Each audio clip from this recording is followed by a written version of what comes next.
Hey, what's up? It's Wick for Xiaomi, and today we're looking at Xiaomi's all-new, very small handheld vacuum cleaner, which is super portable, USB charged, but is it any good? Well, let's find out.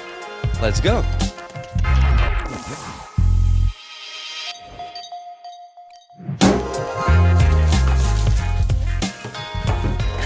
In the box, we've got the vacuum cleaner itself, a brush mount, a longer crevice nozzle, a USB-C cable for charging, and a small instruction manual.